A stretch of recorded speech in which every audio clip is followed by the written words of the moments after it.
நாடிகளுடைய வீரியத்துக்கு சுக்கிலம்னு சொல்லி பேரு. இந்த சுக்கிலம் இருந்தால்தான் சிருஷ்டி நடைபெறும். சுக்கிலம் என்பது வித்து, விதை. இது இல்லைன்னா ஒரு குழந்தை உருவாகாது. இந்த ஜீவசக்தியான வாயு நமக்குள் உடம்புல இருக்கு இல்லையா, ஜடத்துல இருக்கும் பொழுதுதான் சிருஷ்டி, ஸ்திதி, சம்ஹாரம் இது எல்லாத்தையும் செய்ய முடியுது. இந்த ஜீவசக்தியான வாயு தான் இது எல்லாத்தையுமே செய்யறது. அதுதான் நித்தியமா இருக்கின்ற தான், அதாவது இந்த அக்ஷரம் எப்போ ஆகாசமாக அதுக்கு சலனம் ஏற்பட்டு ஆகாசமா மாறுதோ அப்ப உள் வெளி அப்படின்னு ரெண்டு உருவாகுது. அதாவது தானா இருக்கக்கூடிய ஆகாசம், அதுக்கு சலனம் ஏற்படுது, அங்க ஒரு சலனம் அசைவு ஏற்படுறதால உள்வெளின்னு ரெண்டு உருவாகுது. இந்த ரெண்டுமே எங்க இருந்து உருவாகுதுன்னா தண்ணில இருந்து தான் உருவாகுது. உள்ளும் வெளியும் தனக்குள்ள இருந்துதான் உருவாகுது. உள்ளிலும் வெளியிலும் நிறைஞ்சிருக்கிறது என்ன அப்படின்னு பாத்தீங்கன்னா இந்த ஜீவசக்தியா இருக்கக்கூடிய வாயுதான். நமக்கு உள்ளேயும் அதுதான் இருக்கு, வெளியிலையும் அதுதான் இருக்கு. இந்த உள்ள இருக்கிற அந்த ஜீவசக்தியான வாயு வெளியில போயிருச்சுன்னா என்ன ஆயிருவோம்னா செத்து போயிருவாங்க. இப்ப இந்த ஜீவன் எதுக்கு வெளியில போகுதுன்னா விஷயங்களை பற்றி பிடிச்சுக்குது, பந்தப்பட்டுடுது.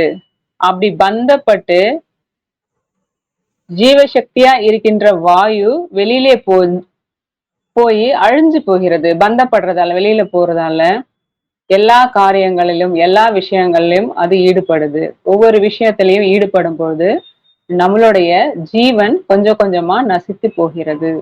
அதனால இந்த ஜீவன் என்ன பண்ணுது, வெளி விஷயங்கள்ல போய் பந்தப்படும் பொழுது அந்த ஜீவசக்தியான வாயு என்ன பண்ணுது அப்படின்னா அழிஞ்சு போகிறது.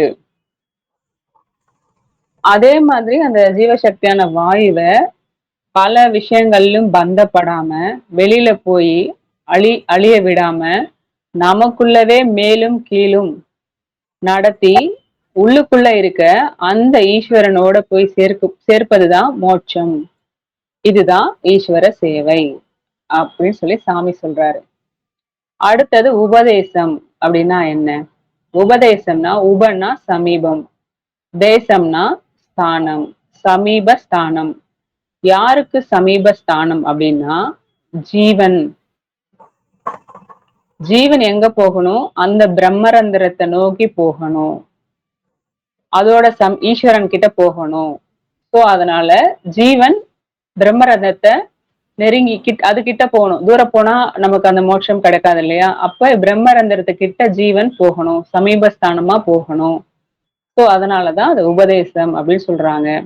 இந்த உபதேசம் அப்படின்றது பிராணாயாமம். இந்த பிராணனை கொண்டுதான் ஜீவன் என்ன பண்ணணும், அதோட சமீபஸ்தானமான உற்பத்தி ஸ்தானமான அந்த பிரம்மரந்திரத்தை நோக்கி செல்லணும். இப்ப நமக்கு ஜீவன் என்ன பண்ணுது, கீழ்முகமா போய்கிட்டு இருக்குது. அப்படி கீழ்முகமா போகக்கூடிய ஜீவன் பிரம்மரந்திரத்தை நோக்கி அதோட அருகில போகணும், அதோடவே சேரணும். சோ அதுக்குதான் இந்த பிராணாயாமம் அமைச்சு கொடுத்திருக்கிறாங்க. இதுக்குதான் உபதேசம் அப்படின்னு சொல்லி பேரு. அதுக்கப்புறம் மறிக்க படித்தல் அப்படின்னு சொல்லி சொல்றாங்க. மறிக்க படித்தல் அப்படின்னா மறக்க படிக்கணும். எதை மறக்கணும்? நான் அப்படின்ற நிலைமைய மறந்துடணும். இந்த உலகம் இருக்கு அப்படின்றதையும் மறந்துடணும். நான் அப்படின்னு மறந்துட்டாலே இந்த உலகம் இருக்காது. நான் என்ன மறந்துட்டுனா எனக்கு எப்படி உலகம் தெரியும்? நான் தூங்கும் போது என்ன மறந்துட்டு தானே இருக்கேன். அப்ப உலகம் தெரியுதா? தெரியல இல்லையா? அப்ப நாம விழித்திட்டு இருக்கும் போதும் அதே நிலைமையில இருக்கணும். நான் அதை மறந்த நிலையில இருக்கணும். அப்ப நான் என்ற நிலைமையையும் உலகத்தையும் மறந்துட்டா அந்த இடத்துல ஜீவன் மட்டும்தான் இருக்கும். நம்ம தூங்கும் பொழுது நான் என்ற நிலைமையும் இல்லை, உலகமும் இல்லை. ஆனா அங்க ஜீவன் மட்டும்தான் கதாகதம் பண்ணிக்கிட்டு இருக்குது. சோ இதுதான் மறிக்க படித்தல். இந்த மறிக்கிறதுக்கு நம்ம படிக்க கத்துக்கல அப்படின்னா அந்த மரணம்னு ஒண்ணு சொல்றாங்க இல்லையா, அந்த நேரம் வரும் பொழுது, அது அந்த இறுதி காலம்னு சொல்லுவாங்க இல்லையா, சாக்காடு, அது வரும் பொழுது என்னன்னா பயங்கரமான வேதனையை அனுபவிப்பாங்க. அதுக்கு சாமி எக்ஸாம்பிள் சொல்லியிருக்காரு. ஒரு படுக்கையில இருப்பாரு, மூச்சு விட முடியாது, சாப்பிட முடியாது, கை கால் முடியாது, அப்படியே குத்தி புண்ணாக்கிரும் உடம்பெல்லாம். அப்படிலாம் சொல்லுவாரு. அது சொல்லுக்குள்ளே பார்த்தா பயமா இருக்கும். சோ அந்த மாதிரி நரக வேதனைய அனுபவிக்கணும். எப்ப அனுபவிக்கணும் அப்படின்னா, மரிக்க படிக்க கத்துக்கலன்னா அனுபவிக்கணும். அப்ப இந்த பிரம்மரந்திரத்தை தட்டி திறக்கலன்னா ஜீவன் அந்த இறுதி நேரத்துல என்ன பண்ணும், பிரம்மரந்திரத்தை நோக்கி போகிறதுக்கு ட்ரை பண்ணும். சோ அப்ப அந்த மேல்கதி போறதுக்கு ட்ரை பண்ணும்போது அது திறக்கல அப்படின்னா அது கஷ்டப்பட்டு முட்டி முட்டி இறந்து போயிரும். அதுவே நாம இப்ப தட்டி திறந்து வச்சிருந்தோம்னா அந்த மாதிரி ஜீவனுக்கு ஒரு நிலைமை ஏற்படும் போது அது அழகா அந்த பிரம்மரந்திரத்துல போய் சேர்ந்துரும். அந்த ஈஸ்வரன் கூட போய் சேர்ந்துரும். அந்த சமாதி நிலை சித்திக்கும். சோ அதனால மரிக்க படிக்கணும். இப்பவே பிரம்மரந்திரத்தை தட்டி திறந்து வச்சிடணும். ஜீவ ஈஸ்வர ஐக்கியம் அப்படின்னா என்ன அப்படின்னா, பிராண அபான மார்களை ஒன்று சேர்ப்பது. பிராணன்னா நமக்கு உள்ள இருக்கிறது, அபானன்னா வெளியில நசிஞ்சு போகக்கூடியது அபானன். இப்படி பிராணனா இருக்கக்கூடிய அந்த சக்தி வெளியில அபானனாக மாறாம பிராணனாவே வச்சிருக்கணும். அபானனாகவே மாற விடக்கூடாது. அப்ப பிராண அபானன் மார்களை ஒன்று சேர்ப்பதுக்கு தான் ஜீவ ஈஸ்வர ஐக்கியம். அடுத்தது பிராணாயாமம். பிராணாயாமம்னா பிராணனை ஆயமம் செய்தல். ஆயமம் அப்படின்னா தடுத்து நிறுத்தணும். பிராணனை தடுத்து நிறுத்தணும். ஏன் தடுத்து நிறுத்தணும் அப்படின்னா, பிராணன் என்ன ஆகுது, உள்ளுக்குள்ள இருக்க பிராணன், உள்ள இருக்கு பிராணன், அது என்ன ஆகுது, வெளியில வந்து வாயு ரூபமாக நசிச்சு நசிச்சு வெளியில போய்கிட்டு அந்த பிராணன் என்ன பண்ணுது, ஒரு கட்டத்துக்கு மேல தீர்ந்து போயிடுச்சுன்னா இறந்து போயிடுற அந்த சூழ்நிலை வருது. அப்ப இந்த பிராணாயாமம் அப்படின்னு நமக்கு சொல்றாங்க, அதை கத்துக்கணும். அது கத்துக்கிட்டாதான் நமக்கு மோட்சம், அதுதான் உபதேசம், அதுதான் மரிக்க படிக்கிறது, எல்லாமே அதுதான். அப்ப இந்த பிராணம் நம்ம வெளியில விட்டுக்கிட்டே இருந்தோம்னா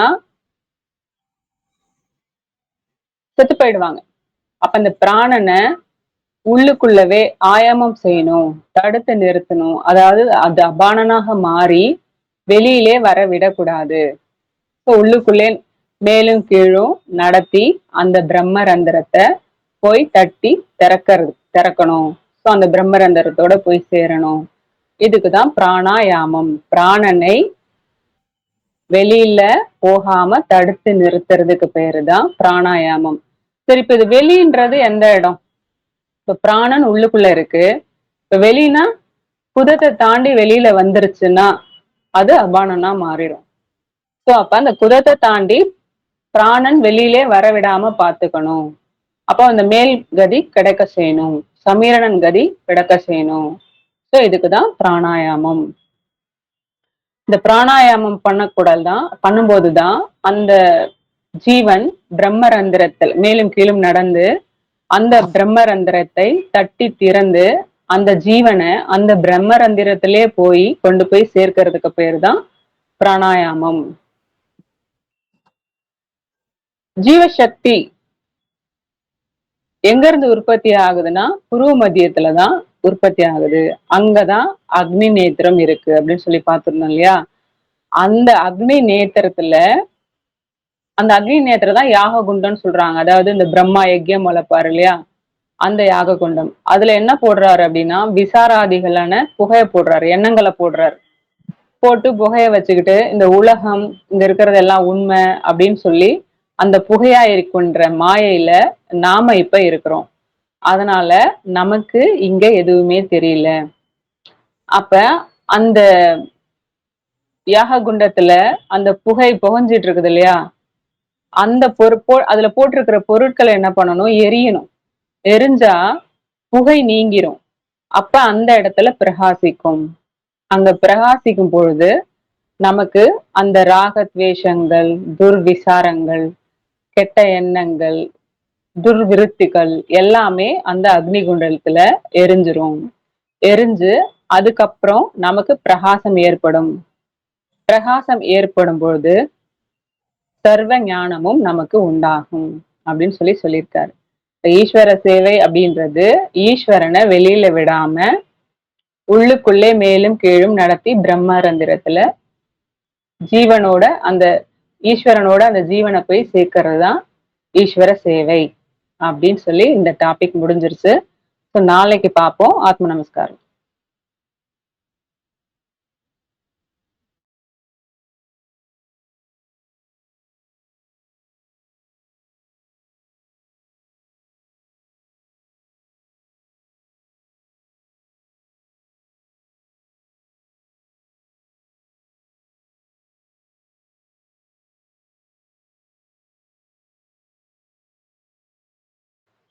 பாலசுப்ரமணியா,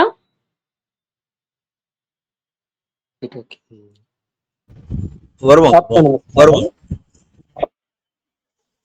சித் சொரூபனும் சாந்தனும் பரபிரம்மமும் சத்குருவும் உமாபதியுமான ஈசனை யான் வணங்குகிறேன்.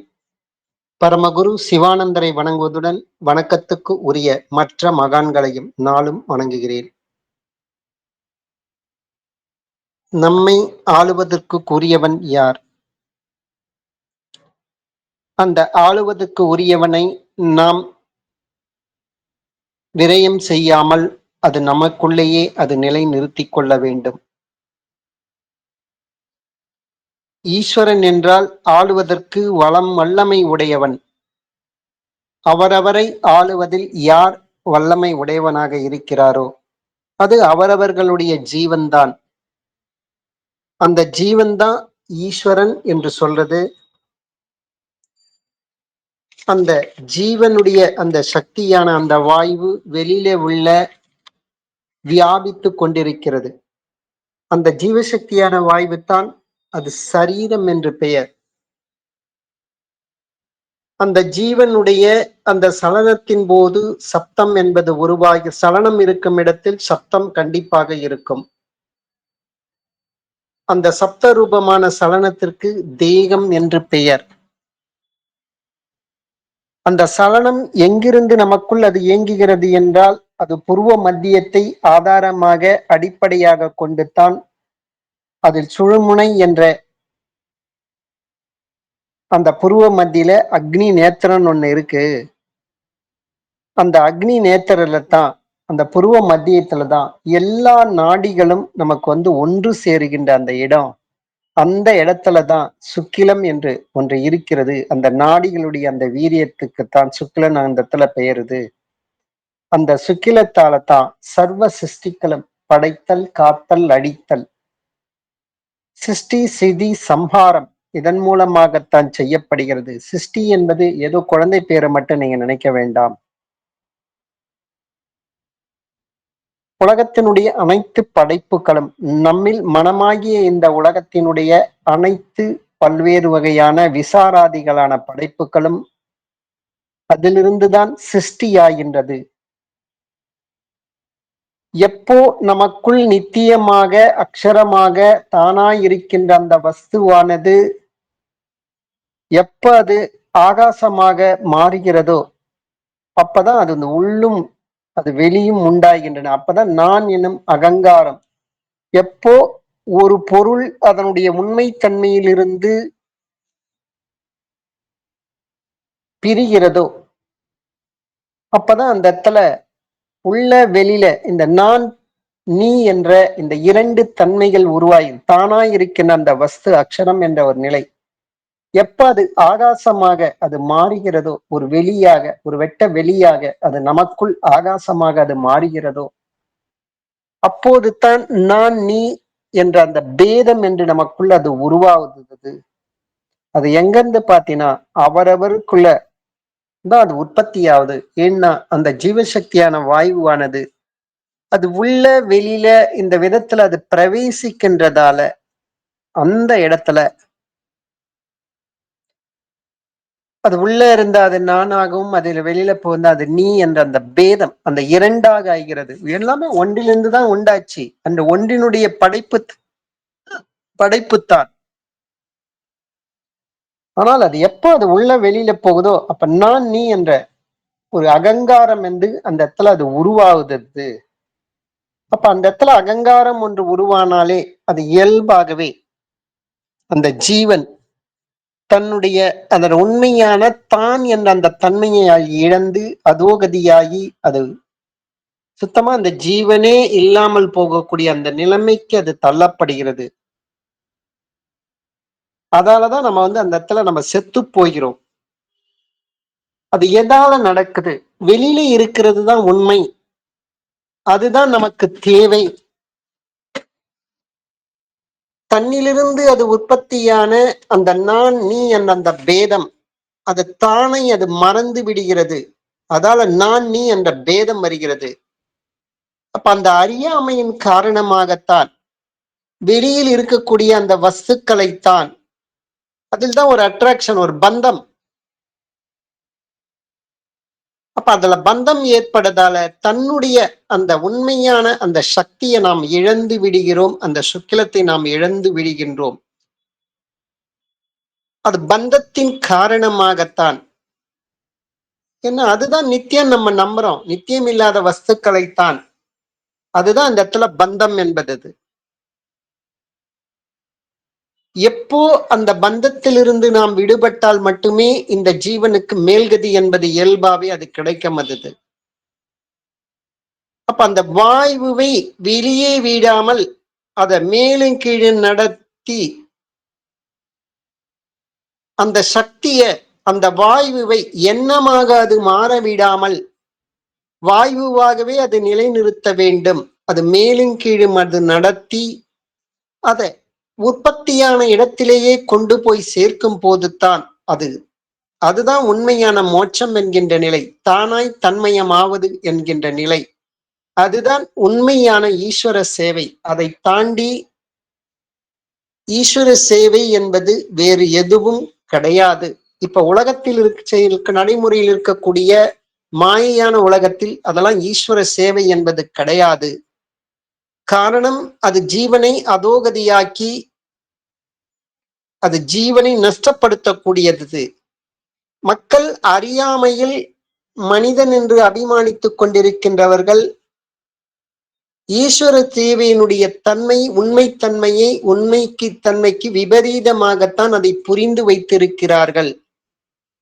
அதுதான் ஞானபிதா நமக்கு தெளிவுபடுத்துறாரு. ஜீவசக்தியா இருக்கிற அந்த வாயுவை உட்கொள்ளுவது, அதாவது வெளியில விடாமல் அது நமக்குள்ளேயே அது நிலைநிறுத்திக் கொள்வது தான் அது உண்மையான ஈஸ்வர சேவையாகிறது. அதே வெளியில போச்சுனாலே அந்த வாயு அது பலவிதமான பந்தங்கள்ல விஷயங்கள்ல ஈடுபடுகிறது. ஈடுபட்டால என்ன ஆகுது? அந்த பிராணனாகிய அந்த சக்தியானது அபானனாக அது எரிந்து அது சுத்தமா நம்மள்ட அந்த பிராணனே இல்லாமல் போய்விடுகிறது. அபானன் என்பது அது மனம். அந்த மனமானது அது வெளியில் பந்தப்படுகிறது. அப்ப அடங்கிய மனமாக இருக்கும் போது மட்டும்தான் அந்த அபானனாகிய அந்த நிலை பெறாமல் பிராணனாகவே வாயுவாகவே அந்த இடத்தில் நிலைநிறுத்தப்படுகிறது. அப்ப அதுக்குத்தான் அடங்கிய மனம் என்பது அந்த பிராணனை அபானனாக விடாமல் தடுக்கின்ற ஒரு நிலை. அபானன் என்றாலே அது வெளியில் வியாபிக்கக்கூடிய நிலை. அது உலகத்தினுடைய அது பற்று இயங்கக்கூடிய மனம்தான் அபானனை தொடர்ந்து அது உற்பத்தி செய்து கொண்டே இருக்கின்றது. எப்போது அங்கு அபானனாக அது மனம் உற்பத்தி ஆகிக்கொண்டே இருக்கிறதோ அப்போதெல்லாம் நமக்கு அந்த பிராணன் நஷ்டம் என்பது இயல்பாகவே அது ஏற்படுகிறது. ஏன்னா பிராணன் தான் அபானனாக அது மாறுது, வெளியில போக சொல்ல உங்களுக்கு அது. அப்ப அதுக்குத்தான் அடங்கிய மனமாக இருக்க வேண்டும். அப்போதுதான் பிராணனாகவே நிலைநிறுத்த முடியும். அப்ப தனக்குள் இருக்கின்ற அந்த ஜீவனுடைய வெளியே பரவி பலவித விஷயங்களில் ஈடுபட்டு அழிந்து போவது, அந்த மாதிரி விஷயங்களில் ஈடுபடாமல் அந்த சக்திய தனக்குள்ளேயே நடத்தி ஈஸ்வரனத்தில் செய்வது தான் உண்மையான அது மோட்சம். அதுக்குத்தான் உபதேசம் என்பது ஒன்று தேவைப்படுகிறது. அக்ஷரத்தில் இருந்து தான் அனைத்து நிலைமைகளையும் ஒவ்வொரு நிலையாக கடந்து கீழ்நிலையாக பரவி வந்திருக்கிறது. ஆனால் இதை நம்மளுடைய விழிப்புணர்வு ஜாக்கிரதை என்ற நிலைமையில் அது ஏற்படாமல் நம்மளுடைய அறியாமையில், அதாவது ஜீவனுடைய விரயத்தால் அது ஏற்பட்டதால நம்மளுக்கு எப்படி திரும்பி போவதுன்னு நம்மளுக்கு தெரியல. அதுக்குத்தான் மாயையிலுடைய இந்த பந்தத்தில் நாம் ஈடுபடும் போது தான் நாம் மன்னிக்க வேண்டிய அந்த சூழ்நிலை ஏற்படுகிறது. அப்ப அதிலிருந்து ஜீவனை காப்பாற்ற வேண்டும் என்றால், அப்ப எப்படி வந்தமோ அதே வழியே, அதுக்கு முறையான வழியில நாம் திரும்பி அது உற்பத்தியான இடத்திலேயே நாம் ஐக்கியப்பட வேண்டும். அதுக்குத்தான் உபதேசம் என்பது தேவைப்படுகிறது. இயல்பாகவே ஆண் பெண் சம்போகம் அந்த ஏக கதியில் தான் நாம் பிறந்தோம். அன்னையனுடைய கர்ப்பவாசத்துல அந்த 10 மாசமும் இதே ஏக கதியில் தான் நாம் இருந்தோம். தினசரி நம்மளுடைய வாழ்க்கையில் நாம் தூங்கும் பொழுது இயல்பாகவே ஜீவனுக்கு புத்துணர்ச்சி ஏற்படுகின்ற அந்த காலம் என்பது நமக்குள் அந்த கதி நடக்கும் போதுதான். ஆனால் இதை நம்மளால புரிஞ்சிக்க முடியறதில்ல. ஏன்னா நம்ம மாயையில அது பந்தப்பட்டதால நம்மளால அறிய முடியறது கிடையாது. ஏன்னா வெளி விஷயங்கள்லயே அந்த மனம் தொடர்ந்து இயங்கிக் கொண்டே அது பந்தப்பட்டிருப்பதால அறிய முடியறதில்லை. அதுக்குத்தான் அதை உண்மைத்தன்மையை எப்போ நம்ம கர்ப்பவாசமா அப்படிதான் இருந்தோம். நம்முடைய ஜனனமே ஆண் பெண் சம்போகத்தில் தான் நிகழ்ந்தது. இந்த கதி நடக்கும் போது தான் நிகழ்ந்தது. தினசரி நம்ம அந்த தூக்கம் என்ற ஒரு நிலையிலையும் ஒரு அத்தியாவசிய தேவையாக இருக்கிறது. அப்ப அந்த டைம்ல ஜீவன் ஈஸ்வரனோடு ஈஸ்வர சேவை செய்யக்கூடிய நிலையில் இருக்கிறது. ஆனால் மற்ற டைம்லாம் நம்மளுடைய ஜீவனை அதோகதியாக்கி கொண்டு தான் நாம் இருக்கின்றோம். அப்ப அதுக்குத்தான் நாம் மறந்த அந்த கதியை மீண்டும் ஞாபகப்படுத்துவதற்குத்தான். ஏற்கனவே நம்ம பண்ணிட்டு இருக்கிறது தான், நம்மளுக்கு தெரியல. அது ஜாக்கிரதை உணர்வு இல்லாதால் நம்மளுக்கு தெரியல. அதை மீண்டும் நமக்கு ஞாபகப்படுத்திக் கொள்வதற்குத்தான், மீண்டும் அதை தொடர்ந்து நமக்குள்ள அது நடத்த வேண்டும் என்பதற்காகத்தான் உபதேசம் என்பது நமக்கு தேவைப்படுகிறது.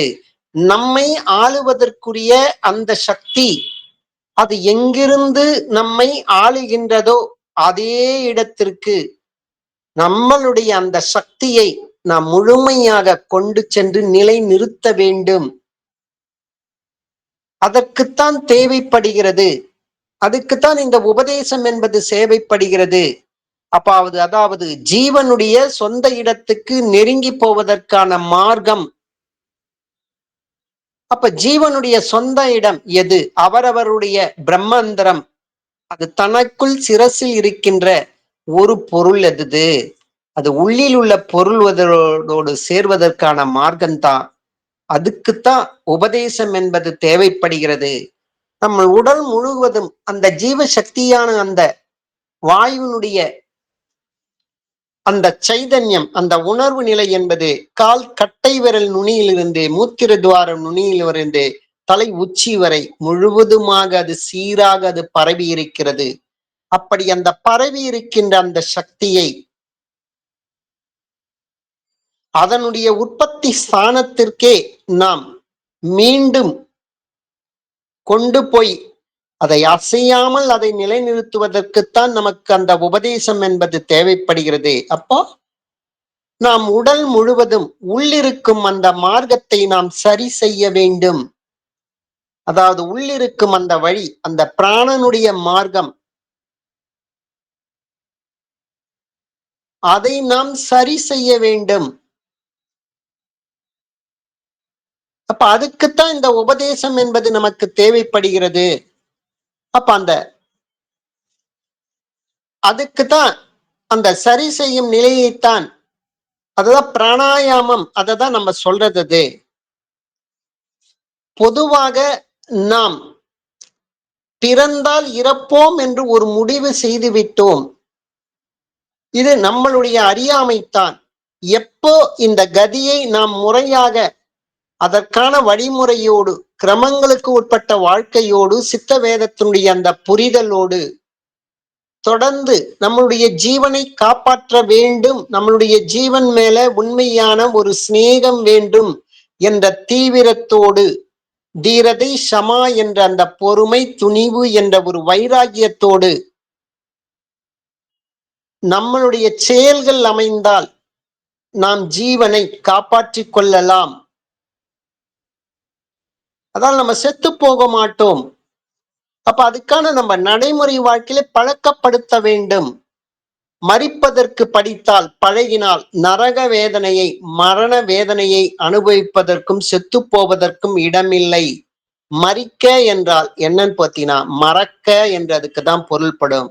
மறத்தல் என்பது தன்னையும் பிரபஞ்சத்தையும் ஞாபகம் இல்லாமல் இருத்ததே. அப்ப எது மனம்? மனம்தான் அவரவருடைய உலகம், அவரவருடைய மனம்தான் அவரவர்களுடைய பிரபஞ்சம்.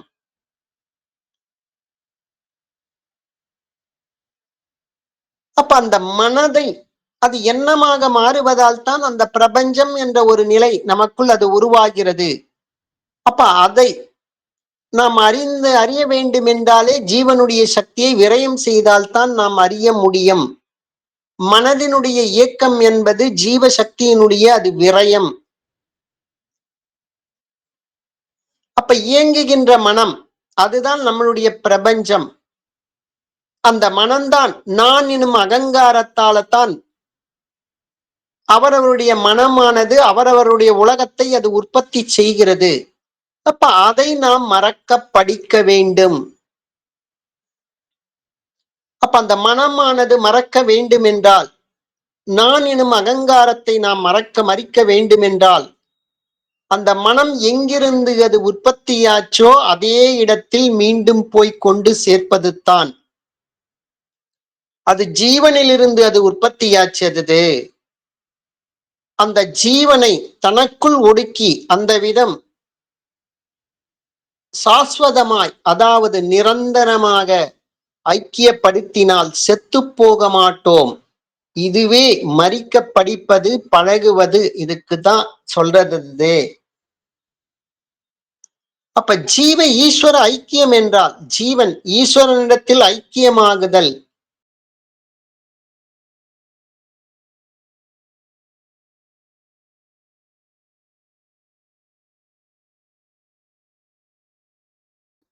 எப்போது ஜீவன் வேறு ஈஸ்வரன் வேறு என்கின்ற ஒரு நிலை நமக்குள் இருக்கின்றதோ அதுதான் அகங்காரம் எனும் நிலை.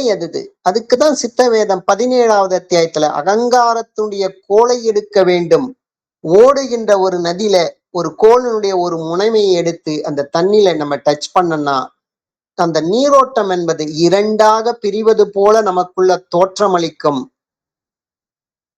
அது காரணம் அகங்காரத்தினுடைய கோல் நமக்குள் இருக்கக்கூடிய அந்த நிலை இருக்கும் வரை ஜீவன் வேறு ஈஸ்வரன் வேறு என்கின்ற அந்த நிலை ஏற்படும். அந்த கோலை எடுத்தவன் அந்த நீரானது எப்படி ஒன்றாக சேர்ந்து பயணிப்பது போல அகங்காரம் எனும் கோலை நாம் மறிக்க படித்தால் ஜீவன் வேறு ஈஸ்வரன் வேறு என்ற நிலைமையற்று தானாய் அது தன்மயமாகவே அது தீரும். அதுக்குதான் ஜீவ ஈஸ்வர ஐக்கியம் என்பது. ஜீவனும் ஈஸ்வரனும் ஐக்கியமாவதல் என்று பேர் அது. அப்ப அதுக்குதான் நமக்குள் இருக்கக்கூடிய உள்ளில் இருக்கக்கூடியது பிராணன், அது வெளியே போகக்கூடியது அது அபானன். அப்ப வெளியில எப்போ அது போகுதோ அப்போதும் எல்லாம் மனம் என்பது இயங்கிக் கொண்டே இருக்கிறது. அந்த பிராணன் எப்பவுமே அது தனக்குள் இருக்கின்ற அந்த வாய்வு அபானன், அது தனக்குள்ள நிக்க முடியாதது. அது வெளியில போயிட்டு தான் இருக்கும். வெளியில போய் நசிக்கின்ற வாய்வு, ஜீவனை அது நசிக்க செய்கின்ற அந்த வாயுவுக்குத்தான் அது அபானன். அப்ப அந்த வெளியே போகின்ற அந்த அபானனை வெளியே விடாமல், பிராணனை அபானனாக விடாமல் பிராணனை பிராணனாகவே நிலைநிறுத்துவது. எப்போது எண்ணங்கள் நமக்குள் ஓடுகின்றதோ அப்போதெல்லாம் பிராணன் அபானனாக அது மாறிக்கொண்டு தான் இருக்கின்றது. அப்ப அந்த பிராணனை எண்ணங்களாக அது மாற விடாமல் நமக்குள்ளேயே அது பிராணனை பிராணனாகவே நிலைநிறுத்த வேண்டும். அதுக்குதான் ஞானபிதா இந்த உபதேசம், இந்த கதியை நமக்கு அது காட்டி கொடுத்திருக்கிறார்.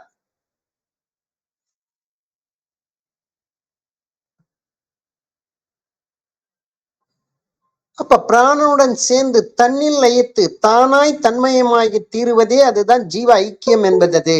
அப்ப பிராணாயாமம் என்பது பிராணனை ஆயமம் செய்வது, அதாவது தனக்குள் மேலும் கீழும் நடத்துவது. அதாவது தன்னிலிருந்து சலித்து அழிந்து போய் கொண்டிருக்கின்ற அந்த ஜீவ சக்திய வெளியில விடாம தான் உள்வழியாக ஒரே கதியாக மேலும் கீழும் எப்போதுமே நடத்தி தன்னில் இருக்கின்ற பிரம்மந்திரத்தை தட்டி திறந்து அதில் ஜீவனை அடக்கி நிறுத்துவதற்குள்ள பயிற்சி தான் ஞானபிதா காட்டி கொடுத்த இந்த வித்தை. இதுதான் பிராணாயாமம் சொல்றது. இவ்விதம் செய்து பிராண அபானங்கள் ஐக்கியமானால் பிரம்மந்திரத்தில் லயமாச்சுன்னா அதுக்குதான் மோட்சம் என்கின்ற ஒரு நிலை ஆகுது. அப்ப ஜீவசக்தியா இருக்கின்ற அந்த வாயுவை நம்மளுடைய புருவ மத்தியத்துல, அதாவது சுழுமுனையா இருக்கிற அக்னி நேத்திரத்துல ஊதி பிராணாயாமம் செய்து அந்த யாக குண்டத்தில் ராக துவேஷங்களை துர்ச்சிந்தனைகளை எப்போது அந்த இடத்தில் ஓமம் செய்து சுட்டெரிக்கின்றோமோ அப்போதுதான் நமக்குள் அந்த பிரகாசித்து சர்வ அறிவும் உதயமாகிறது. அதுதான் ஞானம் என்பது. எப்போ அது நமக்குள்ள இருக்கின்ற அந்த ராக துவேஷங்களை நாம் அந்த பற்றுக்களை நாம் விட வேண்டும் என்றால் அந்த புருவ மத்தியமாயிருக்கின்ற அந்த அக்னி நேத்திரத்துல தான் அந்த முழு கவனம் வைத்து நமக்கு ஞானபிதா காட்டி கொடுத்த இந்த வித்தையை நாம் முழுமதியாக அந்த பயிற்சி முறையான வழிமுறைகளோடு தொடர்ந்து 24 மணி நேரமும் நாம் செய்யும் போது மட்டும்தான் நமக்குள் அந்த மனமானது அது எண்ணங்களாது மாறாமல் வெறும் அந்த வாயுவாகவே அது நிலைநிறுத்தக்கூடிய அந்த பயிற்சி தான் அதுக்குதான் அது மேலும் கீழும் நடத்தி சமீரணன் கதி. அதன் மூலம் அதை அசைய விடாமல் ஈரணன் என்ற ஒரு நிலையில பிரம்மந்தரத்துல நாம் சேர்க்கும் போது மட்டும்தான் நமக்கு பிரகாசிக்கிறது அது உள்ளுக்குள்ளோ. அப்பதான் நமக்கு சகல அறிவும் உதயமாகிறது. இதுதான் ஞானம். இதுக்குத்தான் அது ஈஸ்வர சேவை. இதுதான் உண்மையான ஈஸ்வர சேவை என்பதைத்தான் ஞானபிதா இந்த இடத்துல நமக்கு வலியுறுத்துறாரு. தொடர்ந்து நாளைக்கு நம்ம அக்ஷர அபியாசம் என்ற தலைப்புல பார்க்கலாம். அனைவருக்கும் ஆத்ம நமஸ்காரம். உடம்புனுடைய சகலவிதமான பாகங்களிலும் பரவி எப்பொழுதும் விட்டு பிரியாமல் ஸ்நேகம், மோகம் முதலிய கெட்ட வழக்கங்களை உண்டாக்கி கொண்டிருக்கின்ற ராகத்து வேசாதிகளான விருப்பு வெறுப்பு எனும் பெரும் வியாதிகள் யார் ஒருவரால் வேறற அறுக்கப்படுகிறதோ அந்த அசாதாரண வைத்தியருக்கே நமஸ்காரம்.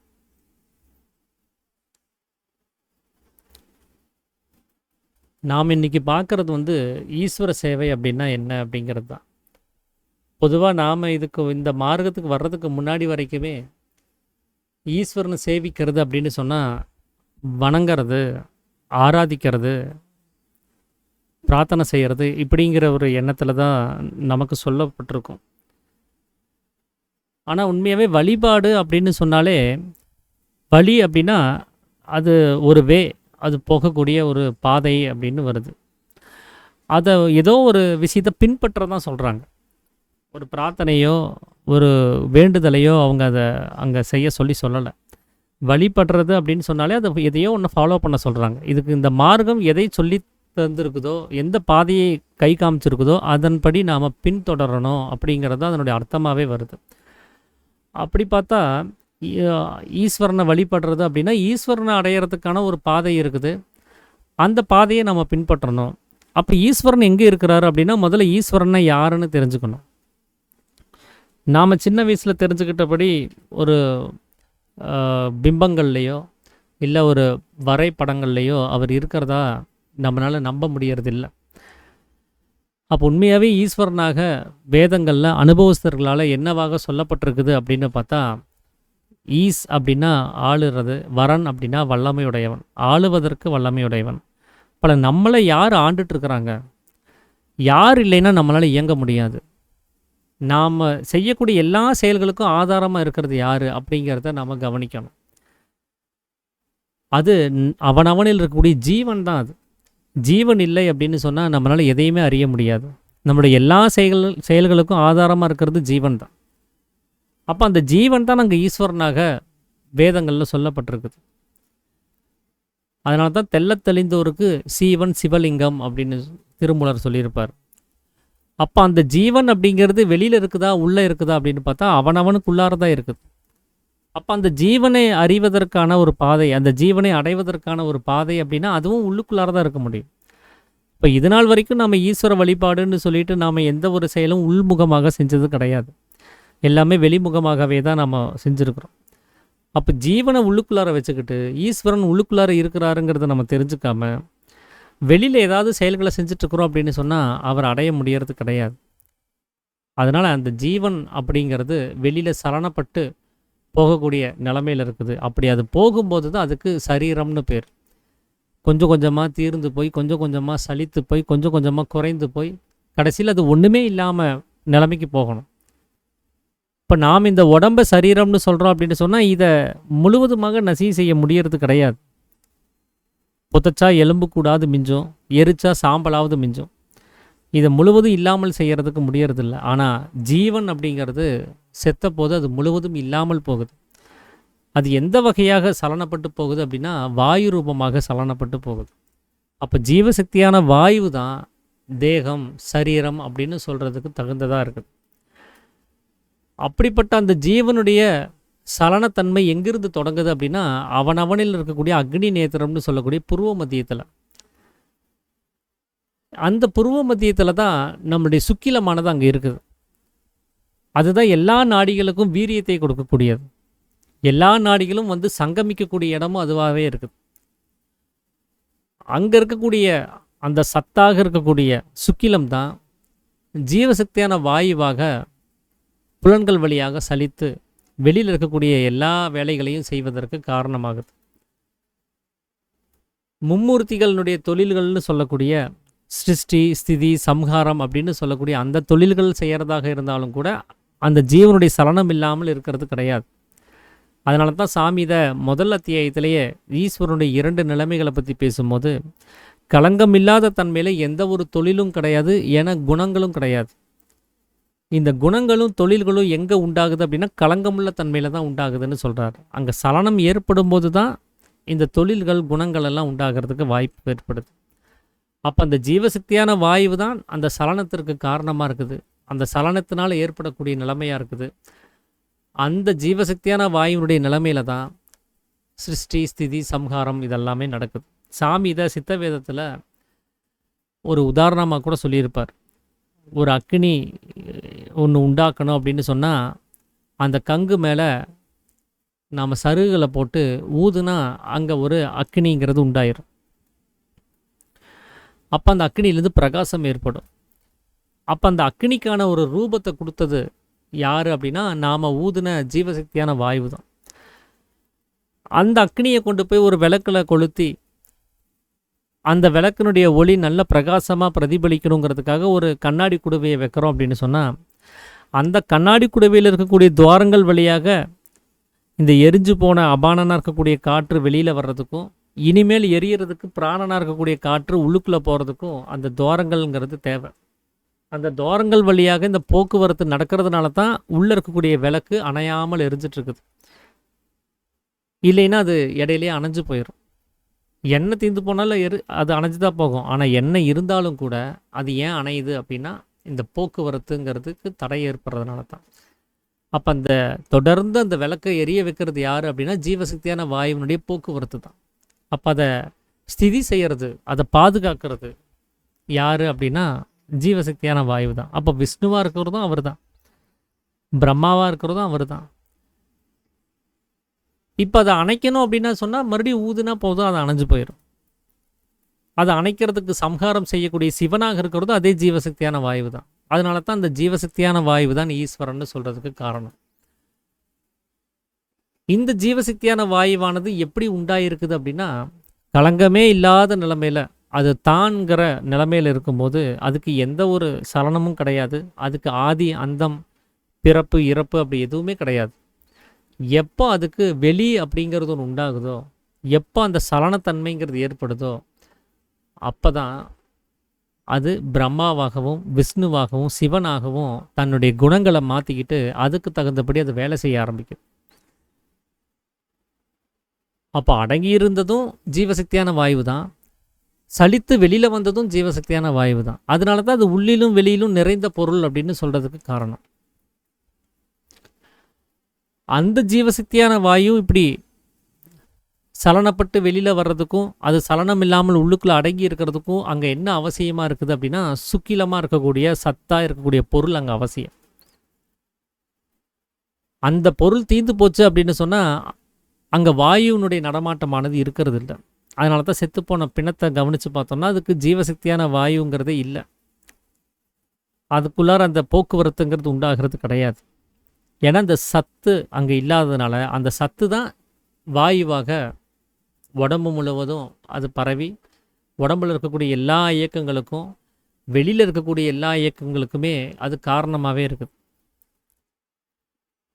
இப்ப இது எதுக்காக சத்தா இருந்த ஒரு பொருள், அது ஏன் வந்து சலித்து வந்து இந்த விவகாரங்களை செய்யணும்? எதுக்காக தன்னை சலனப்படுத்தி இப்படி குறைஞ்சு போகிறதுக்கு காரணமாகணும் அப்படின்னா, அது வெளியில் இருக்கக்கூடிய விஷயங்களை பற்றி பிடிக்கணும், பந்தப்படணுங்கிறதுக்காக தான். அப்போ தான் நம்ம பந்தம்னா என்னன்னு புரிஞ்சுக்க முடியும். அந்த பந்தத்தின் நிமித்தமாகத்தான் அது திரும்ப திரும்ப போய் செலவாய் தீர்ந்துக்கிட்டே இருக்குது.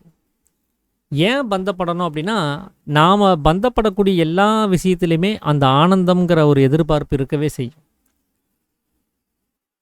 எந்த ஒரு கமிட்மெண்ட்டுக்குள்ளே நம்ம போனாலும் அதனுடைய குறிக்கோள் என்னவா இருக்கும், நாம் ஒரு இலக்குன்னு ஒன்று வச்சோம்னா அது என்னவா இருக்கும் அப்படின்னா, அது ஆனந்தத்தை எதிர்பார்த்து தான் இருக்கும். ஒரு வீடு வாங்கினா ஆனந்தமாக இருக்கணுங்கிறதுக்காக தான் வாங்கியிருப்போம். கார் வாங்கினா ஆனந்தமாக இருக்கணுங்கிறதுக்காக தான் வாங்கியிருப்போம். ஒரு பிஸ்னஸ் பண்ணுறோம் அப்படின்னா ஆனந்தமாக இருக்கணுங்கிறதுக்காக தான் பண்ணியிருப்போம். அப்போ இந்த ஆனந்தத்தை எதிர்பார்த்து இந்த ஜீவசக்தியான வாயு உள்ளிலிருந்து வாயு ரூபமாக புலன்கள் வழியாக வெளியில் போய் அது இதுன்னு சொல்லி பலதரப்பட்ட விஷயங்களை அது பிடிச்சிருக்கு. அந்த பிடிப்புக்கு பேர் தான் பந்தம் அப்படிங்கிறது. அது இந்த உலகம் அப்படின்னு சொல்லக்கூடிய நிலைமையில் நாம் காணக்கூடிய அத்தனை சமாச்சாரங்களுமே அந்த ஒரு பிடிப்பை அது ஏற்படுத்திகிட்டே தான் இருக்கு. அதுதான் பந்தம்ங்கிறது. மோட்சம் அப்படிங்கிறது என்ன அப்படின்னா, மோட்சம் அப்படின்னு சொன்னாலே விடுதலை, விமோச்சனம் அப்படின்னு அதுக்கு பேர். விடுதலை, விடுதலைனா பந்தத்திலிருந்து விடுதலை ஆகிறது. அது தானாக போய் ஒவ்வொரு விஷயத்தையும் இதில் ஆனந்தம் இருக்கும், அதில் ஆனந்தம் இருக்கும்னு சொல்லி அது பிடிச்சுக்கிட்டு தன்னை இழந்துக்கிட்டே இருக்குது. அந்த பிடிப்பை அதை விட்டு திரும்ப தன்னிலே போய் நிலை நிற்கக்கூடிய அந்த நிலைமைக்கு பேர் தான் மோட்சம்ங்கிறது. அப்போ மோட்சங்கிற நிலைமையில் இருக்கும்போது அவர்களுக்கு உலகம் இருக்குமான்னு கேட்டால் இருக்காது. உலகத்தினுடைய அவஸ்தைகள் அவங்களுக்கு தெரியுமான்னு கேட்டால் தெரியாது. ஏன்னா வெளி அப்படிங்கிற ஒரு அவசியத்தை விட்டாதான் அவங்களுக்கு மோட்சங்கிறதே கிடைக்கும். அப்போ தான் நாம் அந்த ஜீவசக்தியான வாயுவை உள்ளுக்குள்ளாரே வச்சிருக்க முடியும். நாம் வெளியில் பந்தத்தை வச்சுக்கிட்டு ஜீவசக்தியான வாயுவை உள்ளுக்குள்ளே நிலைநிறுத்தலான்னு முடிவு பண்ணோன்னு சொன்னால் அது முடியாது. அது வெளியில் இருக்கக்கூடிய கமிட்மெண்ட் பின்னாடி போயிட்டே தான் இருக்கும். அப்போ முதல்ல நாம் செய்ய வேண்டிய வேலை என்ன அப்படின்னா, வெளியில் இருக்கக்கூடிய பந்தத்தை நாம் விடணும். அதையும் கூட சாமி வந்து சித்தவேதத்தில் ஒரு உதாரணம் சொல்லியிருப்பார். ஒரு பலகையை தன்னுடைய மார்போட இருக்க பிடித்துக்கிட்டு இப்போ நாம் என்ன செஞ்சிட்ருக்குறோம் அப்படின்னு கேட்பார். பலகையை உங்கள் மார்போட இறுக்கி கட்டி வச்சுருக்கிறீங்க. நான் பலகையை பிடிச்சிட்ருக்குறேன்னா இல்லை பலகை என்ன பிடிச்சிட்ருக்குதான்னு கேட்பார். நாம தான் பலகையை பிடிச்சிட்ருக்குறோம். அப்போ விடணுன்னா யார் விடணும்? நாம தான் விடணும். யார் பிடிச்சிருக்கிறாங்களோ அவங்க தான் விடணும். இந்த ஃபேமிலி, தொழில், இந்த வெளியில் இருக்கக்கூடிய சமுதாயம், இப்படி என்னென்னலாம் நாம் பிடிச்சிட்ருக்குறோமோ அதெல்லாம் நாமளாக இது வேண்டான்னு சொல்லி முடிவு பண்ணி நாமளாக விடணும். அது எதுவுமே நம்மளை விட போகிறதில்ல. ஏன்னா அவங்க யாரும் நம்மளை பிடிச்சிட்டு இல்லை. பிடிச்சிட்ருக்கிறது நாம தான். அந்த பலகையை பிடிச்சிக்கிட்டு பலகையை என்னை விட்டுடு நான் போகணும் என்ன இதிலிருந்து விடுதலை செய்யி, நான் போகணும் அப்படின்னு சொல்லி கதறி கூப்பாடு போடுறதுல எந்த பிரயோஜனமும் இல்லை. பிடிச்சிட்டு இருக்கக்கூடிய நாம அதை தூர தூக்கி போட்டோன்னு சொன்னால் அது மறுபடியும் எந்திரிச்சு வந்து நம்மளை பிடிக்க போகிறது கிடையாது. நம்ம போட்ட இடத்துல அது பாட்டுக்கு பேசாமல் இருக்கத்தான் போகுது. இந்த பலகையை நம்ம விடணும் அப்படின்னு சொன்னால் இப்போ நம்ம முடிவு பண்ணி இன்றைக்கி நைட்டோட நைட்டாக தூக்கி எல்லாத்தையும் போட்டுற முடியாது. ஏன்னா இதை பிடிச்சதுக்கான ஒரு நோக்கம்னு ஒன்று இருக்குது. ஆனந்தம்ங்கிற ஒரு அவசியத்தினோட நோக்கத்தில் தான் மனமாக, அதாவது ஜீவனாக விருப்பப்பட்டு அதை பிடிச்சிட்டு இருக்குது.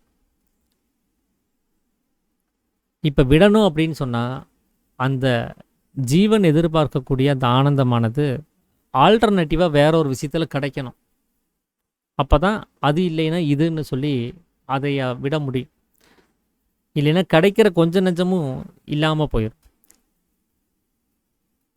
அப்போ அந்த ஜீவசக்தியான வாயுவை எந்த ஒரு விஷயத்துலையும் ஆட்படுத்தாமல் தனக்குள்ளாரையே அசையாமல் நிறுத்துகிற அந்த நிலைமைக்கு பேர் தான் ஈஸ்வர சேவைங்கிறது. அப்போ அந்த ஈஸ்வர சேவை செய்யணும்னா முதல்ல நாம் பந்தத்துலேருந்து விடுதலை ஆகிருக்கணும். இல்லைன்னா அந்த ஈஸ்வர சேவை செய்யறதுக்கு வாய்ப்பே கிடையாது. உலகத்தை பொறுத்த வரைக்கும் ஈஸ்வர சேவை செய்தால்தான் மோட்சம் கிடைக்கும்னு சொல்லிட்டு இருப்பாங்க. ஆனால் நடைமுறையில் கவனித்து பார்த்தா அவங்களால ஈஸ்வர சேவை செய்ய முடியறதில்ல. அவங்க ஈஸ்வர சேவைங்கிற பேரில் அவங்களுக்கு தெரிஞ்ச வகையில் மூட நம்பிக்கைகளை ஏற்படுத்திக்கிட்டு அந்த மார்க்கத்தினுடைய பாதை அல்லாமல் வேறொரு பாதையில் அவங்களுக்கு இஷ்டப்பட்ட, அவங்களுக்கு சௌரியமான பாதையில் அவங்க பயணிச்சுட்டு இருப்பாங்க. அதுதான் ஈஸ்வர சேவைன்னு நினச்சிட்டு, அதனால் அவங்களுக்கு எந்த வித மோட்சமும் கிடைக்க போகிறது கிடையாது. மோட்சம் கிடைக்கணும் அப்படின்னா பந்தத்திலேருந்து நாம் விடுதலையாகணும். நாம் அந்த பந்தத்தை விட்டு விலகி வரணும். அப்போ தான் மோட்சம் கிடைக்கும். இந்த மோட்சம் கிடைக்காமல் நம்மளால் ஈஸ்வர சேவையை செய்ய முடியாது. அப்போ சாமி சொல்கிறது என்னென்னா, முதல்ல மோட்சம் அடையணும், அப்புறம்தான் ஈஸ்வர சேவையை செய்ய முடியுங்கிறார். அந்த ஈஸ்வரனை வெளியில் போகாமல் தடுத்து நிறுத்த முடியுங்கிறார். அப்போ நம்மளிலிருந்து வெளியில் போகக்கூடிய ஈஸ்வரனானது வெளியில் இருக்கக்கூடிய விஷயங்களை ஈடுபடாமல் அந்த சக்தியை நமக்குள்ளாரே நிலைநிறுத்தி வைக்கக்கூடிய அந்த நிலைமைக்கு பேர் தான் ஈஸ்வர சேவைங்கிறது. அதை செய்யும் போது நம்ம மோட்சம் அடைஞ்சிருப்போம் ஏற்கனவே. அப்படி அந்த வெளியில் இருக்கக்கூடிய விஷயத்த எப்படி நம்ம விடுறது அப்படின்னா, உள்ளே இருக்கக்கூடிய ஆனந்தம் கிடைக்கணும். அப்போ தான் அதை விட முடியும். வெளியில் ஆனந்தத்தை எதிர்பார்த்து தான் இவ்வளோ வேலைகளும் நடந்துகிட்ருக்குது. இவ்வளோ விவகாரங்களையும் நம்ம தலையிடுறதுக்கு காரணம் வெளியில் ஆனந்தம் இருக்குதுங்கிறதுனால தான். அதில் ஏதாவது கிடைக்குங்கிற நம்பிக்கையில் தான். வெளியில் அது கிடைக்காதுங்கிற ஒரு ஊர்ஜிதம் நமக்கு ஏற்பட்டால் தான் வேறு எங்கே கிடைக்கும்னு சொல்லி தேடவாத ஆரம்பிப்போம். அதனால தான் சித்தவேதத்தினுடைய முதல் அத்தியாயத்தில் வரக்கூடிய முதல் கேள்வியே நல்லா கவனித்து பார்த்தோம்னா தெரியும். மாயா சமுத்திரத்தில் அலைந்து கஷ்டப்பட்டு கொண்டிருக்கிறதான எனக்கு அதிலிருந்து கரையேறுவதற்கான நல்ல மார்க்கத்தை காண்பித்து தரும்படி பக்தி விசுவாசத்துடன் கேட்டுக்கொள்கிறேன்னு சொல்லியிருப்பார். அப்போ வெளியில் இருக்கிறதெல்லாம் மாயா சமுத்திரம் தான். இங்கே கஷ்டம்தான் இருக்குது, இங்கே அலைச்சல் தான் இருக்குது, இங்கே ஆனந்தம் கிடையாதுங்கிறத அந்த சீடன் புரிஞ்சதுனால தான் அவர் வேறொரு மார்க்கத்தை காமிச்சு கொடுங்கன்னு கேட்குறார். நாம் இன்னமும் இந்த உலகத்தில் ஒரு ஆனந்தம் கிடைக்கும், இந்த சாந்தி சமாதானமும் கிடைக்கும்னு சொல்லி நாம் நம்பிட்டு இருந்தோம்னு சொன்னால் இன்னொரு மார்க்கத்தை நம்ம தேர்ந்தெடுக்கவே மாட்டோம். அதை திரும்பி கூட பார்க்க மாட்டோம். அதை தெரிஞ்சுக்கணுங்கிற விருப்பம் கூட நமக்கு இருக்காது. அப்போ உண்மையான மார்க்கத்தை, நல்ல மார்க்கத்தை, சரியான மார்க்கத்தை நாம் பிடிக்கணும் அப்படின்னு சொன்னால் முதல்ல நம்ம வெளியில் இந்த உலகம் நமக்கு சொல்லியிருக்கக்கூடிய எல்லா ஈஸ்வர சேவைக்கான அந்த வழிபாட்டு முறைகளை நம்ம நிறுத்தி ஆகணும். ஏன்னா அதில் எந்த ஒரு ஆனந்தமும் கிடைக்கிறதுக்கான வாய்ப்பு இல்லை, அதில் மோட்சம் கிடைக்கிறதுக்கும் வாய்ப்பு இல்லை. அப்போ உண்மையான மார்க்கத்தை நம்ம பிடிக்கணும்னா முதல்ல வெளியில் அது எதுவுமே இல்லைங்கிறத நம்ம முதல்ல ஒத்துக்கிட்டாகணும். அது மேலே ஒரு நம்பிக்கை நமக்கு ஏற்படணும். இங்கே கிடையாது, வேற எங்கேயோ இருக்குங்கிறதையாவது நம்ம நம்பி ஆகணும். அப்போ தான் அந்த ஈஸ்வரன் அடையிறதுக்கான வேறொரு பாதையில் நம்ம பயணிக்க முடியும், சரியான பாதையை நம்ம பிடிக்க முடியும். அதுக்கு தான் இங்கே உபதேசம் சொல்லித்தர்றாங்க. நமக்கு உபதேசம் கொடுக்கப்பட்டதுடைய நோக்கம் எதுக்காக அப்படின்னா, இந்த வெளியில் பந்தப்பட்டிருக்கக்கூடிய ஜீவனானது அந்த பந்தங்கள் எல்லாத்தையும் விட்டு பந்தமில்லாத நிலைமைக்கு அது வரணும். தனக்குள்ளாரையே தன்னுடைய சொந்த இடமா இருக்கக்கூடிய அதனுடைய உற்பத்தி ஸ்தானத்திலேயே அசையாமல் இருக்கணும். அதுக்கு தான் நமக்கு உபதேசங்கிற பேரில் பிராணாயாமம் அப்படின்னு சொல்லக்கூடிய சித்த வித்தையை சாமி நமக்கு கொடுத்துருக்கிறார். ஸோ இந்த வித்தையினுடைய பலன் என்ன அப்படின்னா, இது ஆனந்தத்தை மட்டும் கொடுக்கறது கிடையாது, சாகாத நிலைமையும் கொடுக்கக்கூடியது. மரணமில்லா பெருவாழ்வையும் நமக்கு கொடுக்கக்கூடியது, செத்து போகாத நிலைமையை நமக்கு கொடுக்கக்கூடியது.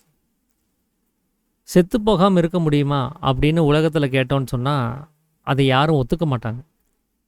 பிறந்துட்டோம் அப்படின்னா எல்லாரும் செத்து தான் போகணும். ஏன்னா இது நாள் வரைக்கும் அவங்க ஹிஸ்ட்ரியில் அப்படி தான் பார்த்துருக்குறாங்க. நம்மளுடைய முன்னோர்களையும் கவனித்து பார்த்தோம்னா பிறந்திருக்கிறாங்க, வாழ்ந்திருக்கிறாங்க, செத்து போயிட்டாங்க. இதே தான் நம்ம ஒவ்வொரு தலைமுறையிலையும் பார்த்துட்டு வர்றோம். சாகாமல் இருந்தவங்கள நம்ம கவனிச்சதில்லை. அதனால அப்படி ஒரு நிலைமை இருக்குங்கிறத நம்ம நம்புறது கூட கிடையாது. அது மேலே ஒரு யோசனையே வரமாட்டேங்குது. அதனால தான் இந்த செத்து போகிறதுக்கே ஒரு காரணமாகுதுன்னு சாமி சொல்கிறார். செத்து போகாமல் இருப்பதற்கு ஏதாவது வழி இருக்குதான்னு சொல்லி இது நாள் வரைக்கும் உலகத்தில் யாரும் ஆலோசனை செஞ்சதே கிடையாது. அதனால தான் செத்து போயிட்டுருக்குறோங்கிறார். ஃபஸ்ட்டு யோசிக்க சொல்கிறார். செத்து போகாமல் இருக்கிறதுக்கு வழி இருக்குதா? அப்போ அந்த வழியை கண்டுபிடிக்கணும்னு சொன்னால் செத்து போகிறதுக்கான காரணம் நமக்கு தெரிஞ்சிருக்கணும். அப்போ தான் அந்த காரணத்தை நிவர்த்தி பண்ணி அந்த வழியை கண்டுபிடிக்க முடியும்.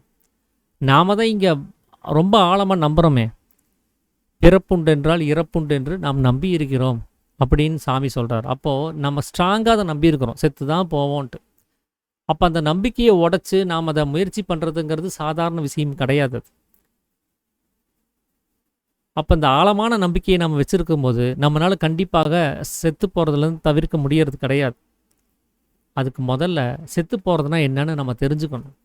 செத்து போகிறதுனா என்னங்கிறத ஜீவன் நமக்குள்ளார இருக்கும் போதே நம்ம அனுபவப்படணுங்கிறார். அதுதான் மரிக்க படிக்கணுங்கிறார். மரிக்க அப்படின்னா மறக்கிறதுக்குன்னு அர்த்தம். எதை மறக்கிறதுக்கு அப்படின்னா செத்து போனவன் எதெல்லாம் மறந்தானோ அது அத்தனையும் மறக்கிறதுக்கு.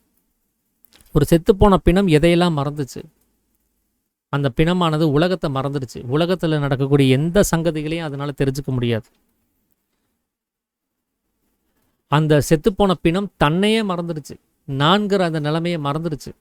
அதனால வரைக்கும் நான் ஸ்தானி, நான் மானி, நான் எப்படிப்பட்டவன் தெரியுமான்னு சொல்லி எல்லாம் அது பேசிட்டு சுற்றிட்டு இருந்துச்சு.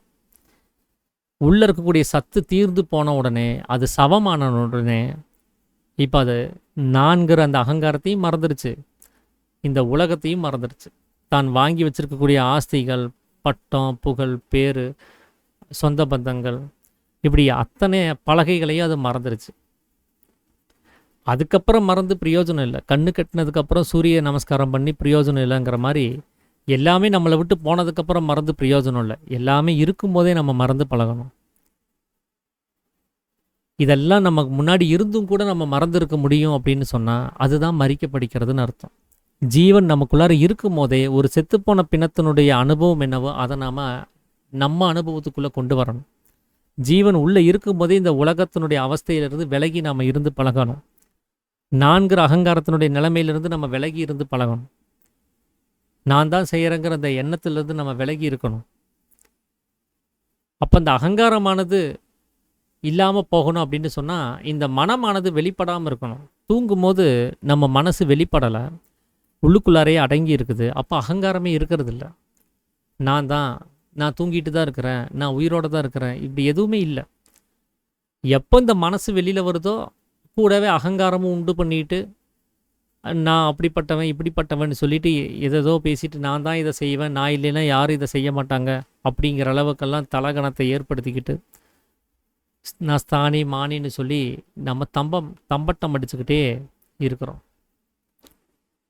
இதெல்லாம் எதுவுமே இல்லாமல் உலகங்கிற அவஸ்தையில் இந்த புலன் அறிவுங்கிறது இல்லாமல் கண் இருந்தும் அது பார்க்கக்கூடாது, காது இருந்தும் அது கேட்கக்கூடாது, மூக்கு இருந்தும் அதை முகர்ந்தறியக்கூடாது, நாவு இருந்தும் அது சுவைத்தறியக்கூடாது, தோல் இருந்தும் தொட்டறியக்கூடாது. இதுதான் உலகத்தை மறக்கிறதுக்கான ஒரு நிலைமை. நாம் உலகத்தை மறந்துருக்கிறோம் அப்படின்னா இந்த புலன் அறிவு நமக்கு ஏற்படாதுன்னு அர்த்தம். தூங்கும்போது நம்முடைய உலகம் நமக்குள்ளாரே அடங்கி இருக்குது, வெளியில் வரலங்கிறதுனால தான் இந்த அவஸ்தைகள்லாம் நமக்கு உணர முடியறதில்ல. அந்த தூங்கி கொண்டிருக்கக்கூடிய அதே நிலைமையிலேயே நம்ம தூங்காத சமயத்துலேயும் இந்த உலகம்ங்கிற அவஸ்தையை நம்ம உணராமல் இருந்தோம் அப்படின்னு சொன்னால் அதுதான் உலகத்தை மறக்க படிக்கிறதுன்னு அர்த்தம்.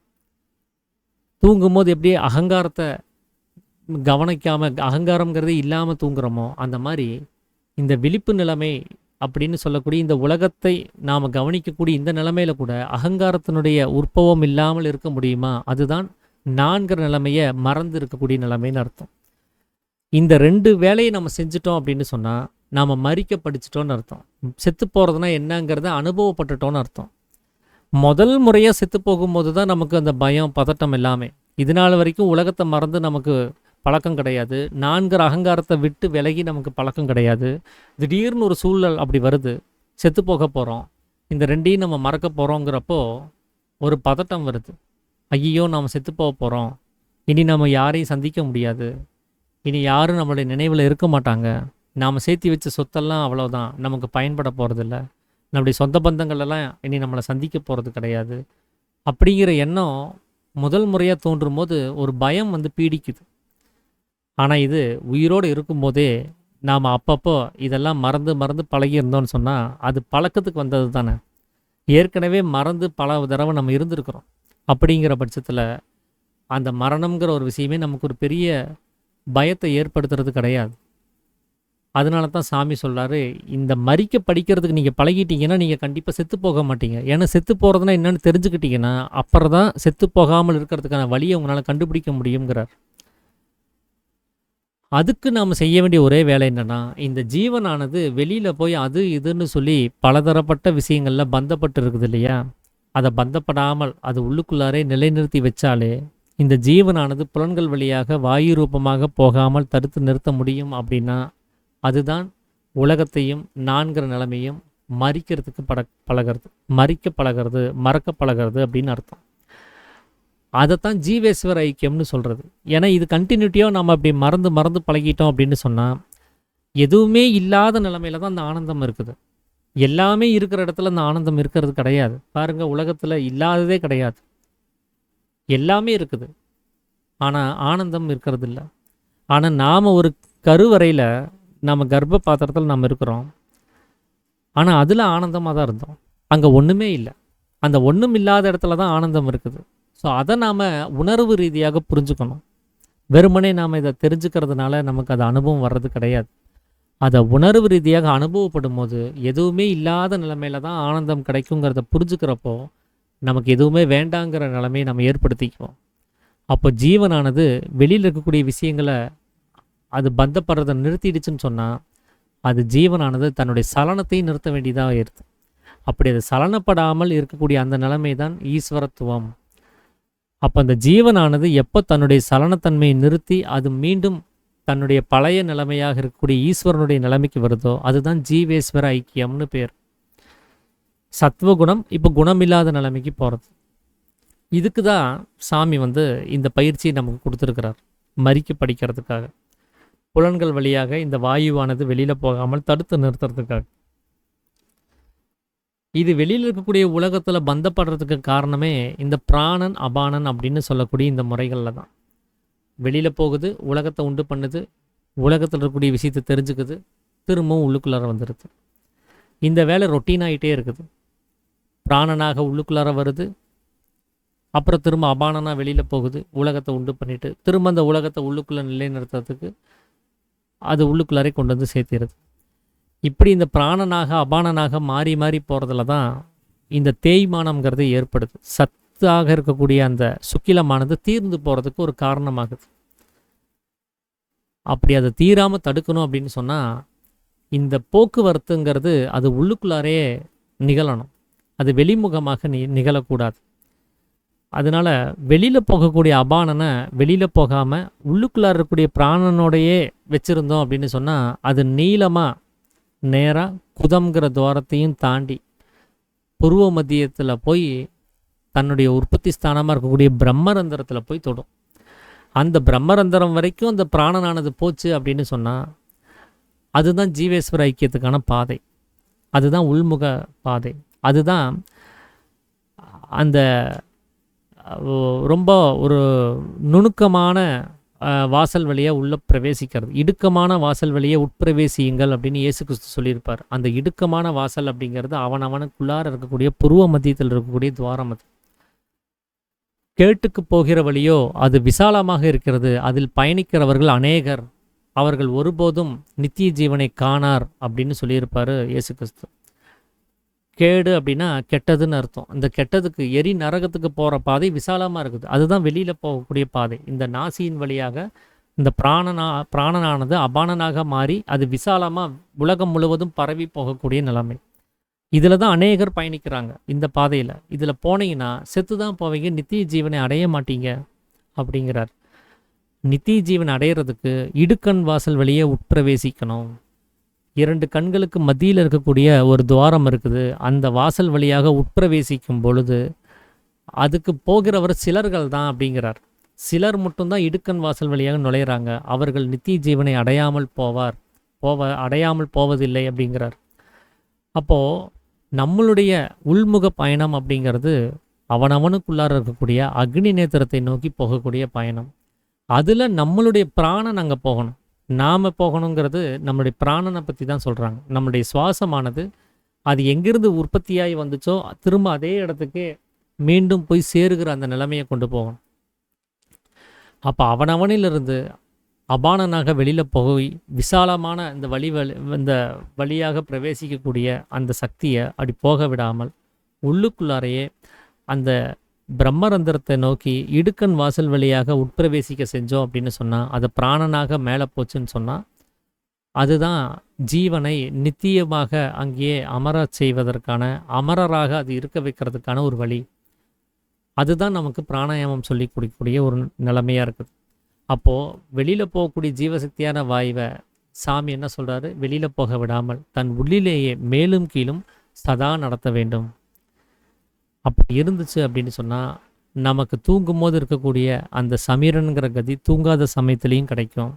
அந்த கதி நமக்குள்ளார வரும்போது நமக்குள்ளாரே பிரகாசம் ஏற்படும். அந்த பிரகாச சக்தியினால் நம்மளுடைய பிரம்மரந்திரத்தை தட்டி திறந்து அதில் ஜீவனை அடக்கி நிறுத்தி வைக்கிறதுக்கு பழக்கப்படுத்தலாம். அதுக்கு ப்ராக்டிஸ் பண்ணக்கூடிய ஒரு பயிற்சி தான் பிராணாயாமங்கிறது. அந்த பிராணாயாமங்கிறது தான் நமக்கு உபதேசமாக கொடுக்கப்பட்டிருக்கிறது. அப்போது நம்மளுடைய ஜீவசக்தியான வாயு வெளியில் இருக்கக்கூடிய விஷயங்களில் ஈடுபடுது அப்படின்னு சொன்னால் அது நிச்சயமாக நமக்கு மோட்சத்தை கொடுக்கறது கிடையாது. அது நமக்கு நரகத்தை கொடுக்கக்கூடிய நம்மளுடைய மரித்து போகிறதுக்கான ஒரு வழியை காமிக்கக்கூடிய நிலைமையில தான் இருக்குது. நம்மளுடைய அக்னி நேத்திரத்தில் நம்மளுடைய பிராணனானது அங்கே போய் அசையாமல் நிற்கும்போது மட்டுமே தான் நமக்கு மோட்சம் கிடைக்கும். அதன் மூலமாக தான் தன்னை அறியக்கூடிய ஒரு நிலைமைங்கிறது கிடைக்குங்கிறது தான் இங்கே ஈஸ்வர சேவைங்கிற டாப்பிக்கில் சாமி சொல்லியிருக்காரு. ஸோ நான் இதை படித்த வகையில் எனக்கு புரிஞ்ச வகையில் நான் உங்களோட பகிர்ந்துக்கணும் அப்படின்னு சொல்லி நினச்ச விஷயம் இது தான். வேறு யாராவது ஏதாவது விஷயங்களை பகிர்ந்துக்கிறதா இருந்தால் பகிர்ந்துக்கலாங்கய்யா. அனைவருக்கும் ஆத்த நமஸ்காரம்.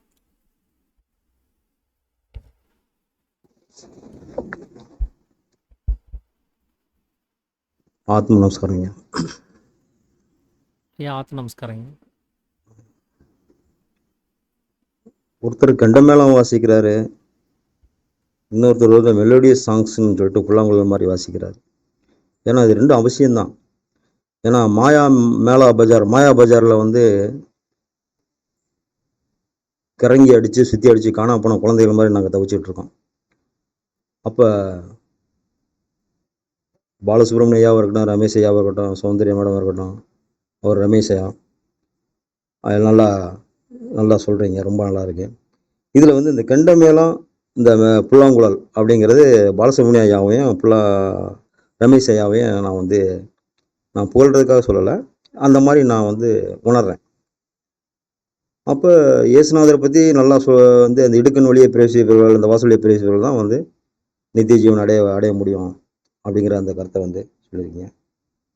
அதே மாதிரி பந்தம் எப்படிலாம் பந்தப்பட்டு இருக்கோம், அந்த பந்தத்தை எப்படி விடுவிச்சு நம்ம வெளியில் வர்றது, இந்த பந்தத்தில் ஏகப்பட்ட இது இருக்கு. உண்மையான மார்க்கம், சரியான மார்க்கம், தெளிவான மார்க்கம் நல்லா சொல்கிறீங்க. அப்போ இந்த மார்க்கங்களை பற்றி உபதேசமும் எடுத்துக்கிட்டோம். ஆனால் சரியான ஆலோசனை பண்ணாமல் விட்டதுனால பல விளைவுகள், பல நேரம் காலம் தவறி பல வருஷங்கள் ஆகுது.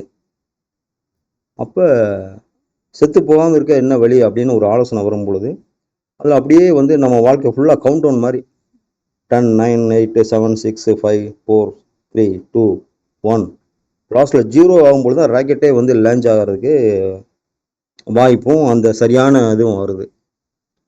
அப்போ அதுக்காக நம்ம உழைக்க வேண்டியது இருக்குது. ஏன்னா அந்த நம்பிக்கை நீங்கள் சொன்ன மாதிரி அந்த பிறப்புன்னு ஒன்று இருந்தால் இறப்புன்னு ஒன்று இருக்கும் அப்படின்னு இந்த ஊரும் உலகம் எங்களுக்கு சொல்லி சொல்லி அப்படியே நாங்கள் வந்து அதில் வந்து ரொம்ப ஆழமாக பதிஞ்சு போச்சு. அப்போ அந்த நம்பிக்கையை உடை தெரியணும், அதுக்காக நீங்கள்லாம் வந்து பாடுபடுறீங்க. அந்த மூட பழக்கவழக்கம், அந்த இங்கிலீஷில் சூப்பர்ஸ்டிஷன் சொல்லுவாங்க, அந்த இதெல்லாம் வந்து நம்ம கரைஞ்சி மேலே ஏறணும். அந்த மேலே ஏறுறதுக்கு அந்த ஊர்த கதி மேலே கதி வரணும்.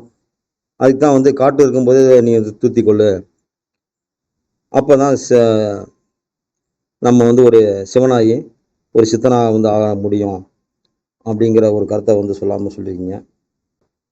அதனால் சும்மா இருந்த சங்க ஊதி கெடுத்தாண்டின்னு சொல்லுவாங்க அந்த காலத்தில், அதையும் தப்பாக தான் சொல்லி எங்களுக்கெல்லாம் புரிய வச்சுருக்காங்க.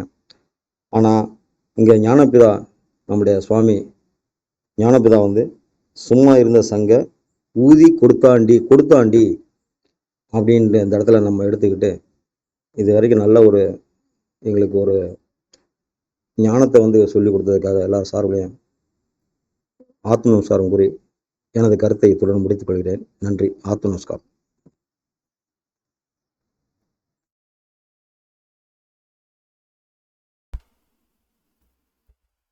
நன்றிங்க. இப்போ நிறைவு பண்ணிடலாங்களா? ப்ளீஸ் நிறைவு பண்ணிடலாங்க. சரிங்க. அப்போ பண்ணிடலாம். அப்போ நாம் இந்த உபதேசத்தை வாங்கும்போது ஒரு சத்திய வாசகத்தை முன்னெடுத்து வாங்கியிருப்போம். நான் இன்று முதல் மனதாலும் வாக்காலும் கர்மத்தாலும் சத்தியத்துக்கு விரோதமாக யாதொன்றும் செய்ய மாட்டோம், நிரபராதியான என் ஆத்மாவே சாட்சி அப்படின்னு சொல்லி. ஸோ இந்த சத்திய வாசகத்திலேயே நம்ம கவனிக்கக்கூடிய ஒரு விஷயம் என்ன அப்படின்னா, இந்த உலகம்ங்கிற அவஸ்தையில் நாம் ஈடுபட்டோம் அப்படின்னு சொன்னால் இதை நம்ம கடைபிடிக்கவே முடியாது. மனதால் சிந்திக்கிறோம், வாக்கால் சப்திக்கிறோம், இந்த ஜீவசக்தியான வாயுவாக இருக்கக்கூடிய கர்மமாக இருக்கக்கூடிய வாயுவால் புலன்கள் அறிவில் பார்க்கறது கேட்கறது அறிகிறதுன்னு சொல்லி எல்லா வேலைகளையும் செஞ்சுட்டு தான் இருக்கிறோம். இப்போ இந்த உலகம்ங்கிற அவஸ்தை இருக்கிற வரைக்கும் நம்மளால் இந்த சத்திய வாசகத்தையும் காப்பாற்ற முடியாத நிலமையில தான் இருக்கிறோம். எப்போ இந்த உலகம்ங்கிற பந்தம் நம்மிலே நிலை பெறுதோ, அது இல்லாமல் அது வெளிப்படாமல் தனக்குள்ளாரே அடங்குதோ, அப்பொழுது தான் இந்த சத்திய வாசகத்தை நம்மளால் காப்பாற்ற முடியும். அப்போ தான் நம்ம சித்த வித்தியார்த்திகள்னு சொல்லிக்க முடியும். அது வரைக்கும் நம்ம சித்த வித்தை பெற்றிருந்தாலும் கூட அந்த சத்தியத்தை காப்பாற்றுவதற்கு முயற்சி செய்கிறவங்களாக இருக்கிறோமே தவிர அந்த சத்திய வாசகத்தை காப்பாற்றுகிறவங்களாக நாம் இல்லை. அப்போ இந்த உலகம்ங்கிற அவஸ்தையை எவ்வளோ தூரம் நம்ம மறந்துருக்க முடியுமோ, நான்கிற நிலைமையை எவ்வளோ தூரம் நம்ம மறந்துருக்க முடியுமோ அவ்வளோ தூரம் நம்ம ப்ராக்டிஸ்லேயே இருக்கணும். அந்த நிஷ்டை அனுபவத்தை அதிகப்படுத்திகிட்டே வந்தால் மட்டும்தான் நம்மளுடைய ஜீவனானது உணர்வு நிலைமைக்கு வந்து இந்த வெளி விவகாரங்களை விடுவதற்கு தயாராகும். ஸோ அது நாம் அதிக அளவில் நமக்கு ஓய்வு நேரங்களாகட்டும் ஓய்வு நாட்களாகட்டும் இதெல்லாம் கிடைக்கும் போது நாம் நிஷ்டை அனுபவத்துக்கு அதிகப்படுத்துறதுக்கான ஒரு முயற்சியை நம்ம செய்யணும் அப்படிங்கிறத நம்ம எல்லாத்துக்கும் நான் நினைவுபடுத்திக்கணும்னு நினைக்கிறேன். மீதி இருக்கக்கூடிய 6ஆம் பாயிண்ட் அக்ஷராபியாசம் பற்றின விஷயத்தை நம்ம நாளைக்கு தொடர்ந்து கவனிப்போம். அனைவருக்கும் ஆத்ம நமஸ்காரங்க. அனைவருக்கும் ஆத்ம நமஸ்காரங்கய்யா. அனைவருக்கும் ஆத்ம நமஸ்காரம் ஐயா. அனைவருக்கும்